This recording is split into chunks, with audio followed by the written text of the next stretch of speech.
At 36 years old, with a steady salary of $66,000 a year from his job as an aerospace machinist at Spirit Aerosystems, Pierce thought he had a stable life. He was a man who believed in routines, in the quiet dignity of skilled labor, in the promises you make and keep. That foundation crumbled on a Tuesday evening in May. Joelle, his wife of 3 years, stood in the doorway of their bedroom, a brand new $250 Samsonite suitcase at her feet. Its wheels stark against the beige carpet of their 900-square-foot condo. She was wearing a $350 dress he'd never seen before, a vibrant, hopeful blue that seemed to mock the dim lighting of the hallway.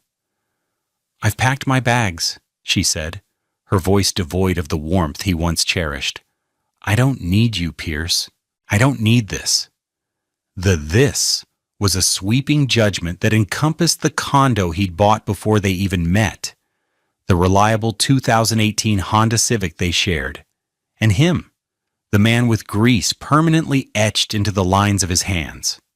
He just stood there, his lunchbox from work still in one hand, the scent of metal and coolant clinging to his $30 work shirt, and watched the woman he loved erase their life together with a few callous words.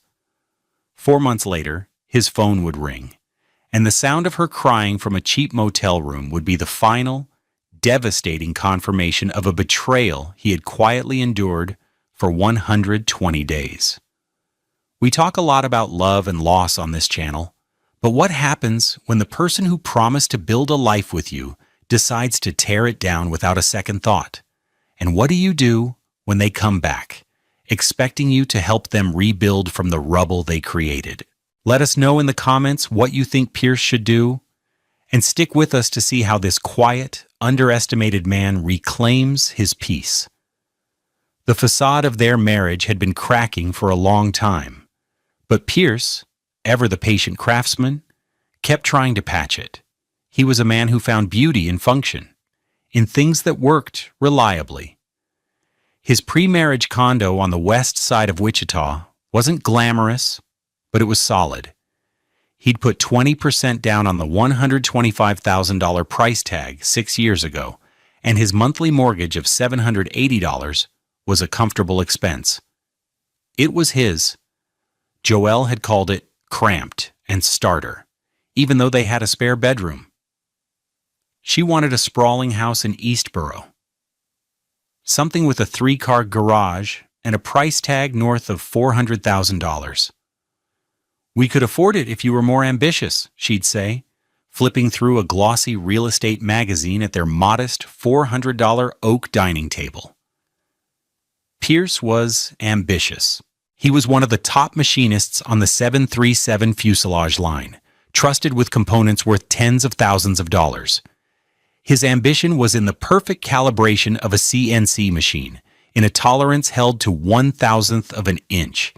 It was a quiet, tangible ambition that didn't translate to the flashy world Joelle and her mother Diana admired. Diana was the ever-present voice in Joelle's ear, a constant whisper of discontent. She lived in a tidy, $1,500 a month rental duplex in Riverside, a fact she lamented at every opportunity. "It's just for now," she'd say, sipping the $15 bottle of Pinot Grigio Pierce had bought for their Sunday dinner. "A woman of my taste shouldn't be in a duplex." Diana's taste was expensive, and she had instilled that same aspiration in her daughter, but without the work ethic to match. Joelle worked part-time as a receptionist at a high-end salon, bringing in around $18,000 a year, most of which was spent on maintaining an image far beyond their means. A $90 manicure here, a $400 handbag there. Pierce would see the credit card statements and feel a familiar knot tighten in his stomach. He'd tried to talk to her about a budget, about their shared goals. He printed out spreadsheets showing how they could save for a down payment on a new house if they just cut back. "Spreadsheets are for poor people, Pierce," she'd scoffed, tossing the papers onto the counter. "Successful people have accountants. The last year had been a series of small, calculated withdrawals on her part. She stopped wanting to go to his company picnics. "It's just a bunch of guys in cheap polos talking about overtime," she complained. She started spending more and more time with her mother. He'd come home from a 10-hour shift, his body aching, to an empty condo, and a note on the fridge. "Dinner with Mom, leftovers in the fridge." The leftovers were usually his own, from a meal he had cooked the night before. The financial separation began subtly. A year ago, after a particularly bad argument about a $2,800 charge on their joint credit card for a weekend trip to Kansas City with her mother that he wasn't invited on, Pierce had made a decision. "We need separate finances for a while, Joelle, to get things under control." He had framed it as a temporary measure. He'd opened a new checking account at his credit union and had his $66,000 salary direct deposited there. He continued to pay the mortgage, the utilities, the car insurance, all the essential bills from his account. He gave her a debit card linked to a separate account into which he transferred $500 a month for groceries and household expenses. "This feels like an allowance," she'd sneered. Her own paychecks, she insisted, were for her personal expenses. Pierce, wanting peace, had agreed.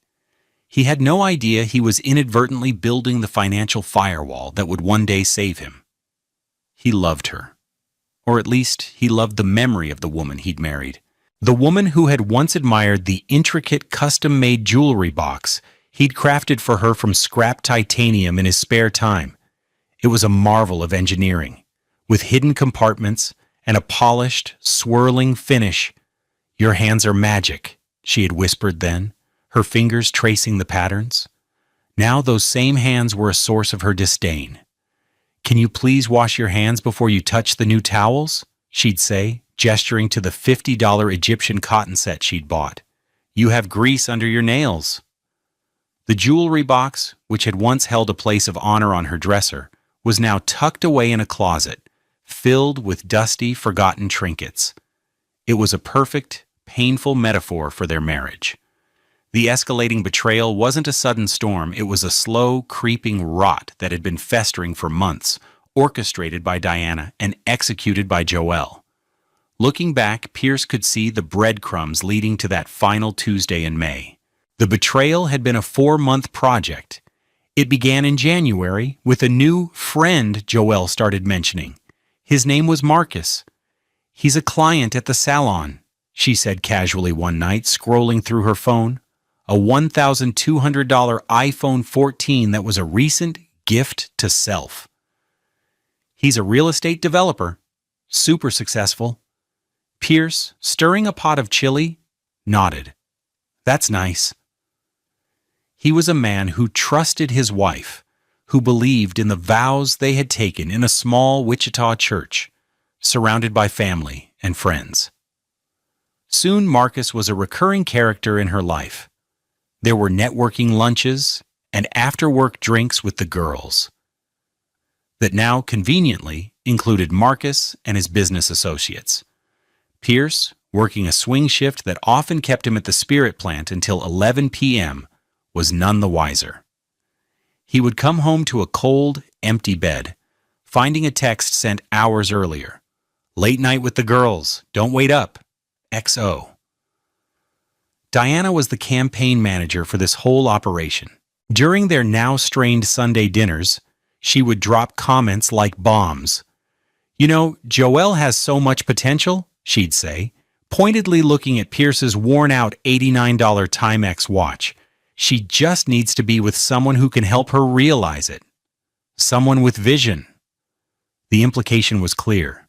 Pierce, with his calloused hands and his steady, union-protected job, lacked vision. He was a foundation, not a skyscraper. One Sunday in March, he overheard them in the kitchen. He had come back inside to grab his wallet and heard their hushed, excited tones. He said his wife just doesn't understand him. Joelle whispered, "He's in a loveless marriage, Mom.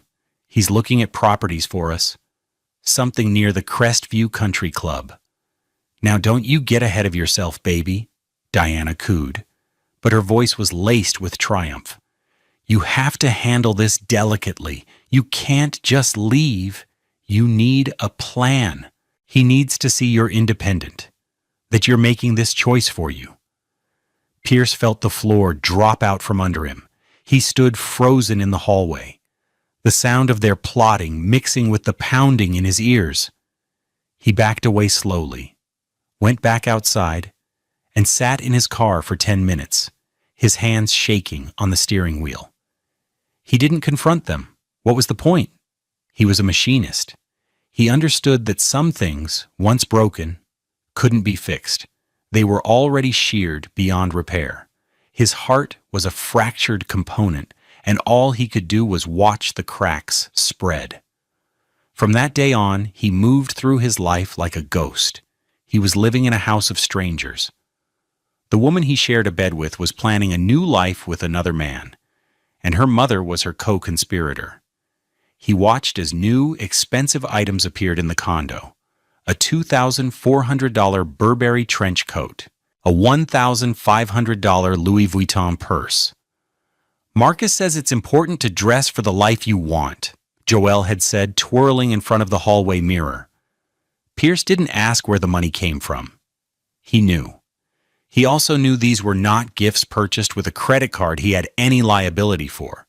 She was being coached. The cruelty became more direct. One evening, he came home early, hoping to surprise her, maybe suggest a movie. He found her on the phone with Deanna, her back to the door. "I just can't stand it anymore," Joelle was saying, her voice a whine. "He came in smelling like a machine shop again. I feel like I'm married to a mechanic. Marcus wears a Tom Ford suit that costs more than Pierce makes in a week. Do you know how embarrassing that is?" Pierce didn't say a word. He just backed out of the condo, closing the door so softly she never knew he was there. He walked to a nearby park and sat on a bench until the sun went down, the city lights of Wichita blinking on one by one. He felt a profound, hollow numbness. The pain was so large, it was almost abstract. She wasn't just leaving him. She was disgusted by him, by the very work that paid for the roof over her head, the food she ate, the life she was so desperate to escape. His luminous, deep brown skin felt cold under the park lights, and for the first time in a long time, he felt utterly alone. He started documenting everything, not out of a desire for revenge, but out of a need for self-preservation. He took pictures of the new, expensive items. He saved the text messages. He started a private journal, noting the dates and times of her late nights, and the casual, cruel things she would say. He was a methodical man, and this is what he knew how to do: gather data, analyze the failure, and prepare for the inevitable breakdown. The final 2 weeks were the worst. She was giddy, barely bothering to hide her excitement. She was emotionally already gone, just waiting for the physical departure. She hummed as she packed boxes, claiming she was decluttering. She was shipping her best things to Diana's duplex. "Just making more space in here," she'd say with a bright, false smile. Then came the Tuesday, the day she stood in the doorway with her new suitcase, her face a mask of cold resolve. "I don't need you, Pierce. I don't need this." He just nodded slowly. He didn't beg. He didn't yell. He didn't ask where she was going. He already knew. As she rolled her $250 Samsonite suitcase out the door and into the waiting, gleaming white BMW 3 Series, a $43,000 car he recognized from her Instagram pictures of Marcus, he felt a strange sense of relief. The waiting was over. The failure had finally occurred. Now the cleanup could begin. The 4 months that followed were a masterclass in strategic restraint. Pierce did not play dumb in the sense of gathering evidence against a cheating spouse. The betrayal had already happened, openly and without apology. He played a different game. He acted normal to the outside world, a man simply processing a separation, while inside he was methodically rebuilding his fortress and watching the enemy's camp from a distance. The day after Joel left, a Wednesday, he went to work. His supervisor, a man named Dave, pulled him aside. "Heard you're going through some stuff, man. You need a day?" Pierce, his hands steady as he wiped down a lathe, shook his head. "I'm better here, Dave. Thanks." The noise of the machine shop, the hum of electricity, the precise, demanding nature of the work, it was a comfort. It was real. In the shop, if you did the work right, the outcome was predictable. Life had suddenly become very unpredictable. His first call was not to a lawyer, but to his credit union. He explained the situation, and following their advice, made sure every joint financial tether was severed. The grocery debit card was canceled. He changed the passwords on all his accounts. He confirmed that his name was the only one on the condo's deed and the mortgage. Each action was a quiet click of a lock, securing his perimeter. His savings account, containing a hard-won $18,500, was his alone.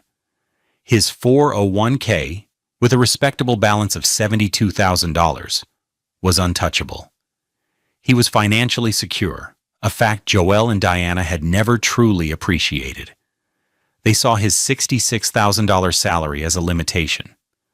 They never saw the careful, disciplined savings that made him strong. Diana was the primary source of information, though she didn't know it. She would call him, her voice dripping with false sympathy. "Pierce, honey, I am just so sorry about all this," she said a week after Joel left. "She's just finding herself, you know? A woman has to follow her heart." "I see," Pierce would say, his voice calm and even. He was cleaning the gutters on a Saturday morning. "How is she doing?" "Oh, she is thriving," Diana gushed, exactly as Pierce knew she would. Absolutely thriving. Marcus is a wonderful man, a provider. He's showing her a whole new world. They're looking at a beautiful property, gated community. She's finally happy, Pierce. I hope you can be happy for her." "I'm glad she's happy," he would reply, and it wasn't entirely a lie. He was glad the charade was over. Each of Diana's phone calls was a gift. She was building his case for abandonment for him, providing a running commentary on Joel's new life with another man. He never recorded the calls. He didn't need to. He just made notes in his journal afterward. June 12th, spoke to Diana. Joel is thriving with Marcus, looking at property in a gated community. He filled the silence of the 900-square-foot condo. He took the spare bedroom, the one Joel had used as a closet for her overflow of clothes, and began turning it into a workshop. He bought a used $600 drafting table and a set of precision tools. He started sketching ideas for new projects, just like he used to before his time was consumed with trying to manage Joel's moods. He found the old titanium jewelry box he had made for her. He opened it, emptied out the forgotten trinkets, and polished it until the metal shone under the light. He placed it on his own dresser, a reminder of what his hands could create. His friends from work invited him out. "Come on, man, let's go grab a beer. Plenty of fish in the sea." Pierce would politely decline most nights. "Got a project I'm working on." He wasn't ready for the sea. He was still repairing his own ship. He spent his evenings reading, listening to old jazz records, and cooking simple, satisfying meals for himself. He discovered he liked the quiet. He liked the order. He liked knowing that when he placed his keys in the bowl by the door, they would be in the exact same spot in the morning. The only time the facade nearly cracked was in July. It was his birthday. He turned 37. He had told no one at work, but a well-meaning aunt posted about it on Facebook. At 9 p.m., his phone buzzed with a text from an unknown number. "Heard it was your birthday. Hope you have a good one." No name, but he knew it was her. She was checking on him, testing the waters. He stared at the message for a long time. His thumbs hovered over the keyboard. A dozen angry, wounded replies came to mind. "Thanks, I'm thriving too." Or, "How's the real estate market?" Instead, he did the hardest thing. He did nothing. He put the phone down, turned on an old John Coltrane album, and went back to sanding a piece of walnut for a new bookshelf he was building. The silence was his response. It was a language she, who thrived on drama and reaction, would not understand. But it was the only language he was willing to speak. He was playing the long game. He was acting normal, living his life, and waiting.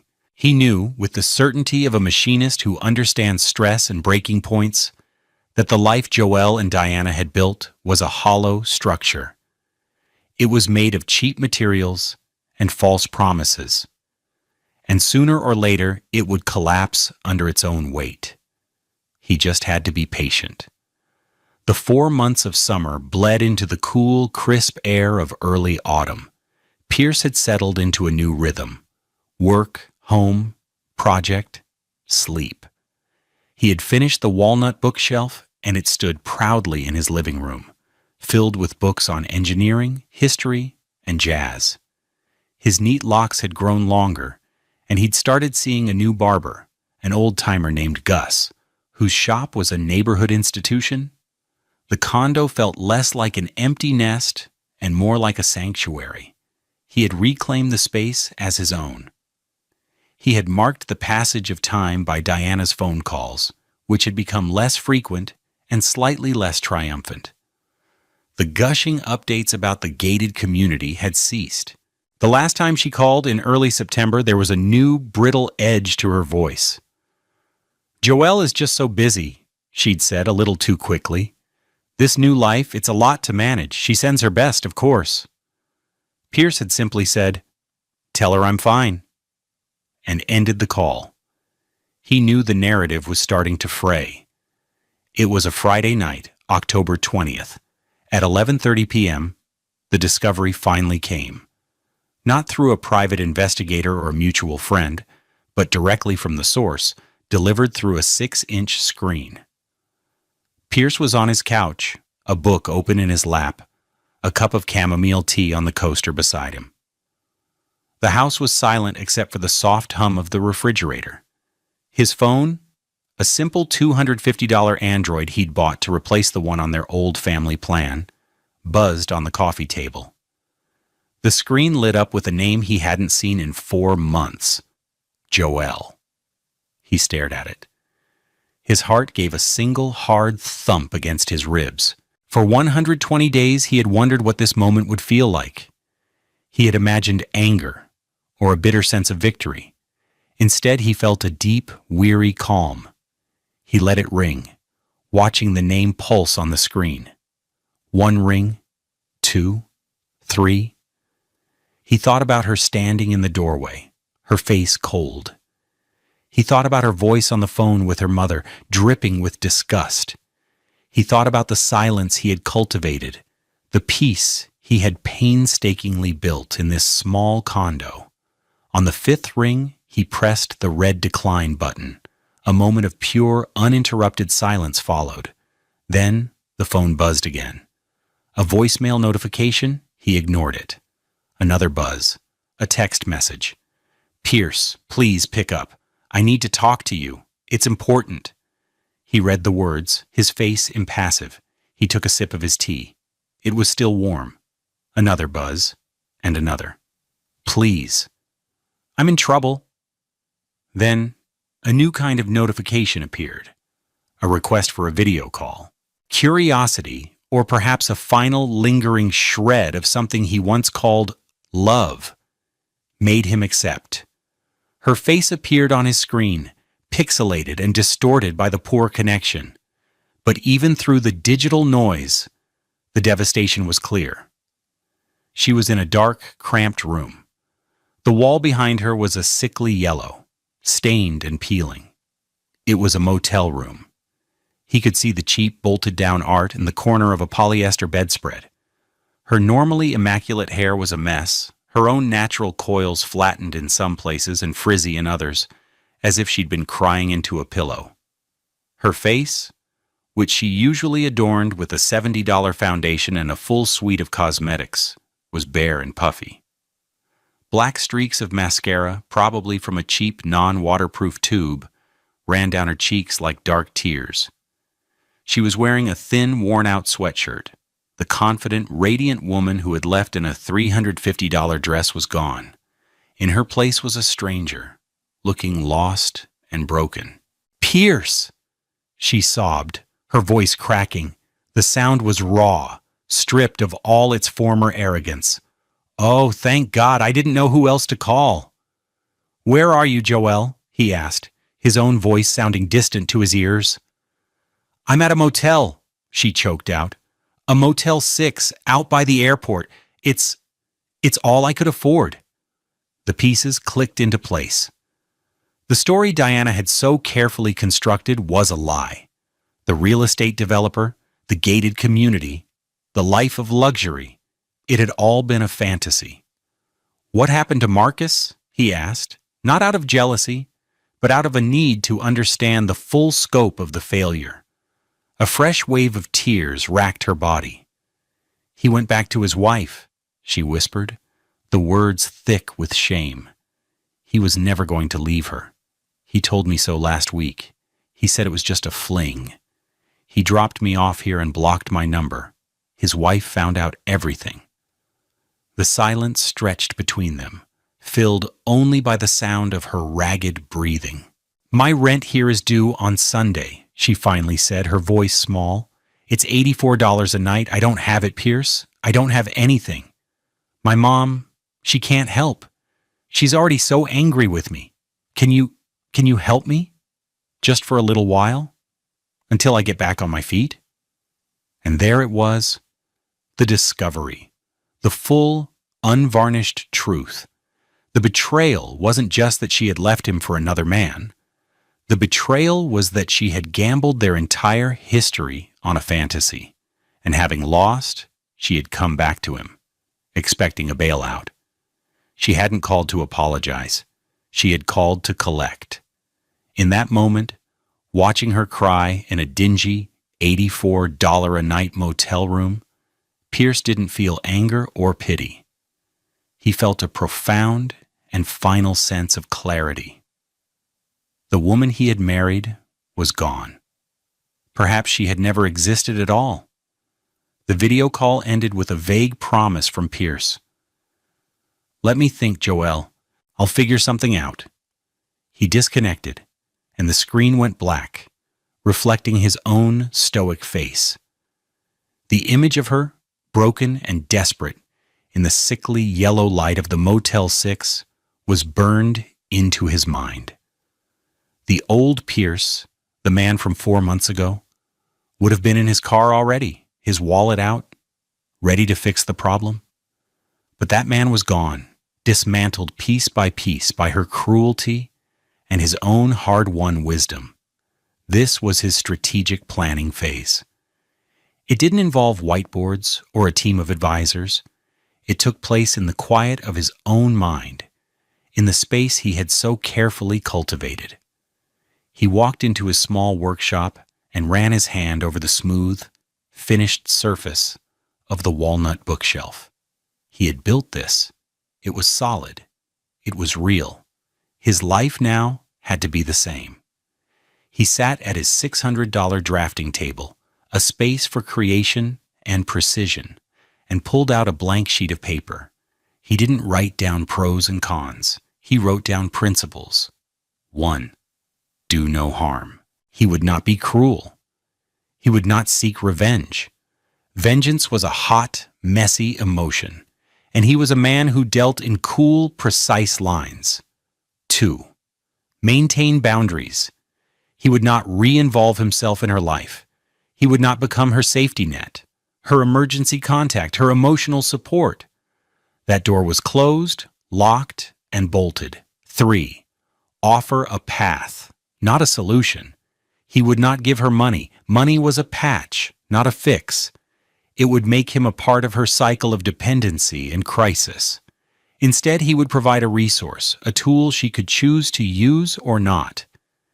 It was the machinist's way. Give a person the right tool, and they can build for themselves. 4. Finality. This action had to be the last one. It had to be a clean cut with no ragged edges. He thought about what she truly needed. It wasn't $84 for another night at a motel. It wasn't a ride back to his condo. She needed shelter. She needed counseling. She needed a structured environment to get her life back in order. She was, for all intents and purposes, a displaced person, a victim of her own disastrous choices. He opened his laptop and began to search. Women's Shelters Wichita. Transitional Housing Services. He read about the Interfaith Ministries program, about the YWCA Women's Crisis Center. These places offered more than just a bed. They offered case management, job counseling, and a path towards self-sufficiency. They were designed for women in crisis, women who had hit rock bottom. Joel was there. He found the address for a highly rated transitional shelter not far from the city center. It had a clear intake process. It was safe. It was structured. It was the opposite of the chaos she was currently in. Next, he thought about the logistics. She was at a motel near the airport with no money and presumably no transportation. He opened the Lyft app on his phone. He could send a ride credit directly to her number, a one-way trip. He calculated the cost. It would be about $25. He decided to send a $50 credit. It was a generous, impersonal gesture. It was help, but from a distance. With his plan in place, he drafted a text message on his computer's notepad, refining the words until they were precise, compassionate, and utterly final. He would not call her. A phone call invited negotiation, emotion, and pleading. A text message was a document. It was clear. It was a statement. At 1:15 a.m., he was ready. He had his plan, his tools, and his script. The final step was to prepare for the aftermath. He knew that Monday morning, his first call would be to a divorce attorney. He did a quick search for family law attorneys in Wichita, finding a reputable firm downtown. Their website mentioned a $500 initial consultation fee. He made a note of the number. The divorce would be simple: no children, no joint assets of significant value, and a clear case of abandonment. Her call tonight was the final piece of evidence he needed. He looked at the piece of paper on his drafting table. The principles were clear. The plan was solid. This wasn't about saving Joel. It was about saving himself, and in the process, offering her the only kind of help that wouldn't destroy him. A map to a door she had to walk through on her own? He felt a quiet resolve settle over him.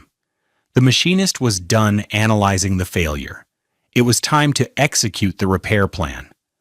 At 1:30 a.m., the strike began. It was not a thunderous explosion, but a series of quiet, decisive clicks on a smartphone screen. Pierce sat on his couch, the living room lit only by the glow of his phone. He copied the carefully drafted text message and pasted it into a new message to Joel. He read it one last time. Joel, I am not going to send you money for the motel.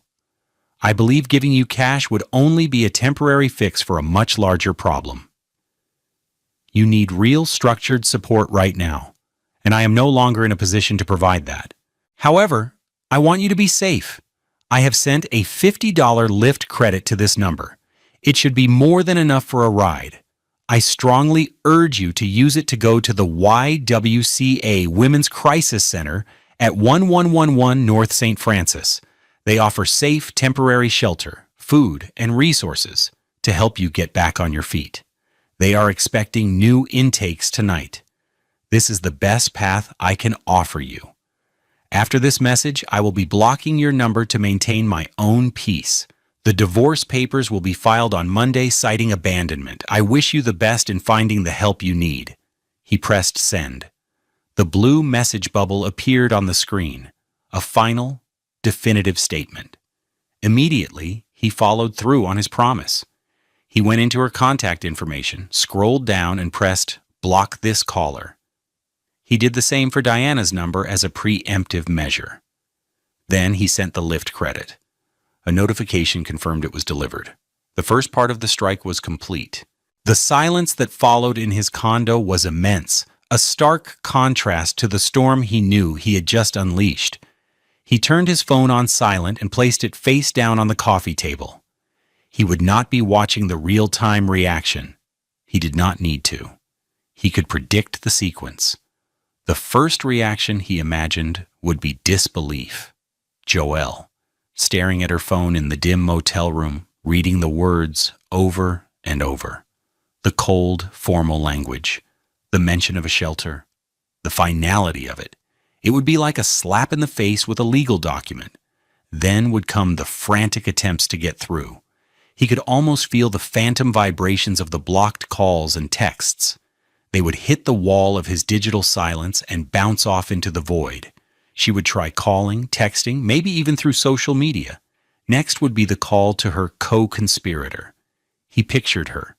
Tears of frustration now replacing tears of desperation, calling Diana. He won't help. He blocked me. He told me to go to a homeless shelter. And then, Diana's fury. He could practically hear her voice, sharp and indignant. How dare he? After everything, the nerve of that man. She would try calling him herself, only to find she was also blocked. The controlled, coordinated strike had cut off both heads of the snake at once. Pierce went to bed. He slept more soundly than he had in a year. He woke up on Saturday morning at his usual time, 6 a.m. The sun was just beginning to cast a pale light over Wichita. He made coffee, the rich aroma filling his quiet kitchen. He picked up his phone. As he expected, there was a string of notifications. 27 blocked calls from Joelle's number, 15 from Diana's, a dozen voicemails, 3 emails from a new address Joelle must have created on the fly. He sat at his clean, orderly dining table and decided to listen to the voicemails, not for the emotional content, but as a final data-gathering exercise. He was the machinist, examining the wreckage. The first voicemail from Joelle was from 1:35 a.m. Her voice was incredulous. "A shelter? Are you serious, Pierce? A shelter? I'm your wife. You can't do this. Call me back right now." The second, from 1:45 a.m., was pleading. Okay, I'm sorry. I shouldn't have left the way I did. I was stupid. Just please, send the money for the room. We can talk about everything else tomorrow. Please, Pierce. The third, from 2:15 a.m., was angry. "You think you're so much better than me, don't you? Sitting there in your perfect little condo that I decorated. You always wanted to see me fail. You're pathetic." It was a callback to her own words, twisted and projected onto him. The fourth was from Diana, at 2:30 a.m. Her voice was a low growl. "You listen to me, you ungrateful little man. My daughter is on the street because of you. You will fix this, you will call her, and you will bring her home, or I will make it my mission to ruin you. Do you understand me?" He noted the classic antagonist tactic. Blame reversal. There were more. A chaotic symphony of desperation and rage. The final voicemail was from Joelle, time-stamped at 4:07 a.m. It was just the sound of her, sobbing. A raw, animal sound of complete and utter defeat. He listened to them all, his face a neutral mask. He felt nothing. No pity, no anger, no satisfaction. It was just data confirming a hypothesis. The structure had failed exactly as predicted. He deleted the voicemails one by one. He deleted the emails without reading them. The strike was over. The cleanup of his own life was nearly complete. On Monday morning at 9 a.m. sharp, he called the law firm of Miller & Associates. "Yes, I'd like to schedule a consultation with a divorce attorney," he said, his voice calm and steady. "I'll be paying the $500 retainer myself. My wife abandoned our home 4 months ago. No, there are no children. No, There are no joint assets. The strike was clean. It was precise. And it was final. The consequences of Pierce's quiet, decisive action cascaded through Joelle and Diana's lives, not with the explosive force of a bomb, but with the slow, grinding certainty of a millstone. The downfall was not an event. It was a process, each stage enumerated by loss and humiliation. First, there was the immediate consequence, the Motel 6. With no money from Pierce and checkout looming, Joelle was faced with the stark reality of his text message. She had two choices: become homeless on the streets of Wichita or use the $50 Lyft credit for its intended purpose. After a night of frantic, unanswered calls, her pride shattered and her options exhausted, she made the call. A blue Toyota Camry, a Lyft, arrived at the Motel 6 at 10:45 a.m. on Sunday morning. The driver, a kind-faced woman who offered her a bottle of water, took her to the YWCA Women's Crisis Center on St. Francis Street. Joelle, the woman who dreamed of country clubs and German luxury cars, walked through the doors of a shelter, carrying her life in a single, worn-out tote bag. The $1,500 Louis Vuitton purse was long gone, pawned weeks ago for gas money and cheap motel rooms. Second, the legal consequence.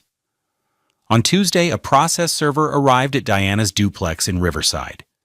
Diana, expecting a flower delivery or perhaps a package she'd ordered, opened the door to a stern-looking man who asked, "Are you Diana Morris? I'm looking for Joelle Franklin." Diana, flustered, admitted Joelle was staying with her temporarily. The man handed her a thick manila envelope. "She's been served." Inside were the divorce papers. The grounds were simple and brutal. Abandonment. The petition included a sworn statement from Pierce detailing the date she left, the evidence of her cohabitation with another man, corroborated by Diana's own cheerful phone calls, and the final, desperate call from the Motel 6. There was nothing to contest. Joelle was forced to sign, her signature a quiet admission of her complete and total defeat. Third, the financial consequence. The divorce was finalized in less than 90 days. Because of the pre-marriage ownership of the condo, the lack of joint accounts, and the clear case of abandonment, the settlement was swift and devastatingly simple for Joelle. Pierce kept the condo, its entire equity his. He kept his 401k, valued at over $72,000. He kept his savings of $18,500. He kept the Honda Civic, which was in his name. Joelle was legally entitled to nothing.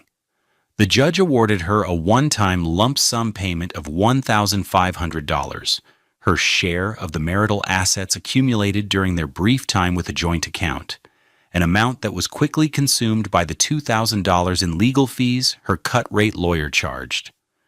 She walked away from a 3-year marriage with less money than the cost of the Burberry trench coat she had flaunted. Fourth, the social consequence for Diana.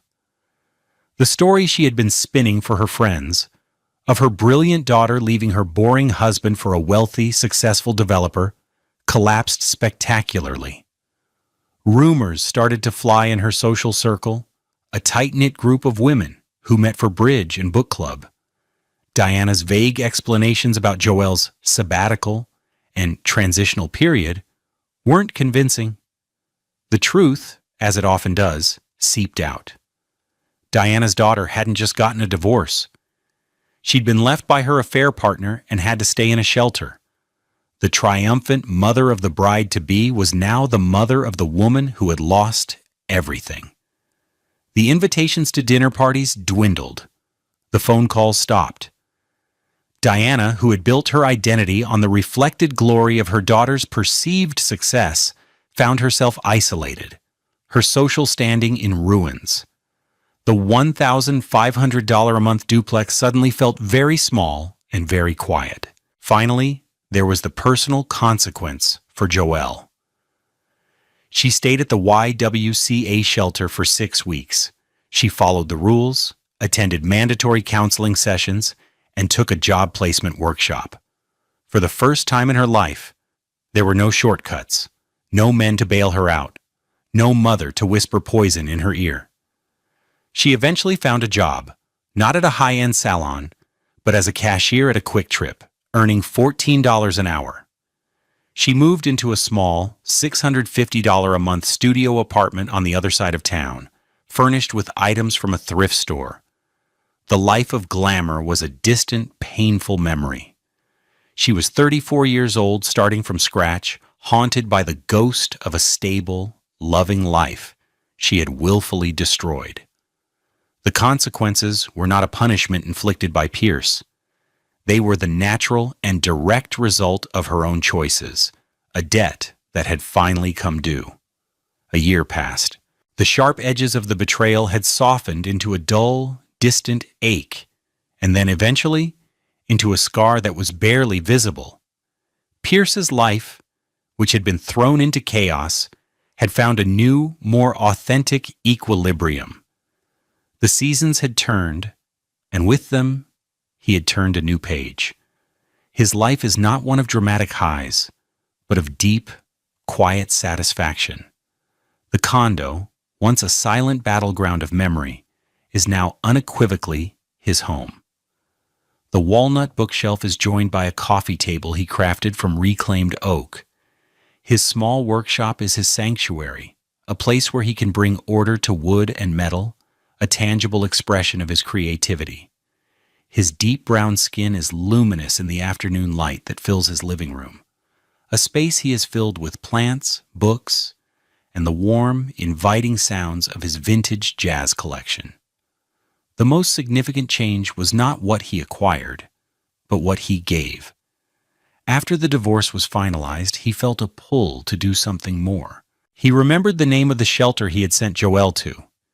He thought about the women there, women who, for 100 different reasons, had found themselves in crisis. He felt a sense of connection, not to Joelle's choices, but to the fundamental human need for safety and a second chance. So one Saturday, he drove to the YWCA Women's Crisis Center. He didn't go to the front door. He went to the maintenance office and asked if they needed a volunteer with his skills. The facility manager, a woman with tired eyes and a warm smile, looked at his calloused hands and gave him a tour. She showed him the broken cabinet hinges, the wobbly legs on the cafeteria tables, the donated crib that needed reinforcing. "We have a list a mile long," she said, "and a budget of $0. "I can fix these," Pierce said simply. Now, most Saturdays are spent there. He arrives at 8 a.m. in his reliable Honda, his own toolbox in the back. He spends the day repairing what is broken. He finds a profound sense of purpose in the work. He is not just fixing objects, he is contributing to a place of healing. He is making the environment safer and more dignified for women and children who have very little. The residents call him Mr. Pierce. They see a kind, quiet black man who shows up, does the work without fanfare, and leaves things better than he found them. He never speaks of his own story. He doesn't have to. His actions are his testimony. His resolution is not found in a new romance or a dramatic life change. It is found on his small porch on a quiet Sunday evening in Wichita. The sun is setting, painting the sky in hues of orange and purple. A cool breeze rustles the leaves of the large oak tree in his front yard. He is sitting in a sturdy wooden rocking chair he built himself, sipping a glass of iced tea. He is not lonely. He is at peace. His life is not defined by what he lost, but by what he built and what he continues to build, both for himself and for others. True wealth is not measured in the price of a car or the square footage of a house. It's not found in designer clothes or gated communities. True wealth is resilience. It is the quiet strength to withstand a storm and the compassion to help others find shelter. It is the dignity of skilled work, the peace of a quiet home, and the knowledge that your character is the only asset that can never be taken from you. Pierce is a wealthy man. He sits on his porch, the picture of contentment, a testament to the fact that sometimes the greatest love story is the one you write with yourself after the final chapter with someone else has ended.